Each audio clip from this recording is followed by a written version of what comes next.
A homeguard lost his life after being hit by a speeding bike while returning home from work on his bicycle. The deceased homeguard has been identified as Khorang, aged at approximately 59 years. The incident occurred in Bishalgarh of Shipajala district. The bike ride away from there after hitting the old man.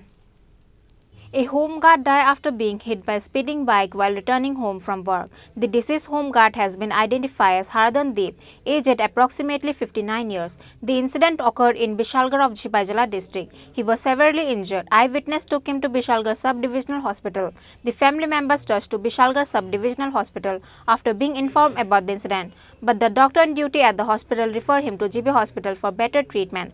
After being brought to the GB Hospital, he collapsed. After post-mortem on Tuesday, the body was handed over to the family members. তো duty যাওয়ার সময় duty চাকরি করতে যাওয়ার সময় আমরা খবর পাই যে ডিউটি চলে এসেছে। তো এই আসার পর এই যে আমার খবর যায় এইটি অফিস থেকে তাই অ্যাক্সিডেন্ট করেছে।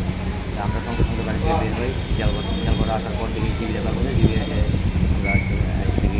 আমরা কোন সময় মারা গেছে? মারা গেছে আধা ঘন্টা মতো। কী নাম ওনার? খারাজনদের। বয়স কত? 59। কী করতো কাজ? মানে হোমগার্ডে চাকরি করতো। মানে কী গাড়ি বাড়ি দিয়েছিল? তারা আমরা অফিসে জানা গেলো যে বাইকে একটা বাড়ি দিয়েছে। এটা আটক করা হয়েছে বাইক? না, বাইকটি আটক পাইনি। এরপরে আর ওনার সাথে কি আর কেউ ছিল? মানে না, যেহেতু একলাই ডিউটিতে আসার পর। কোনখানে বাড়ি ওনার? সিপাহীজলা। আপনার কি হয়? আমার জেঠু হয়। আপনার নাম? মিঠন দেব।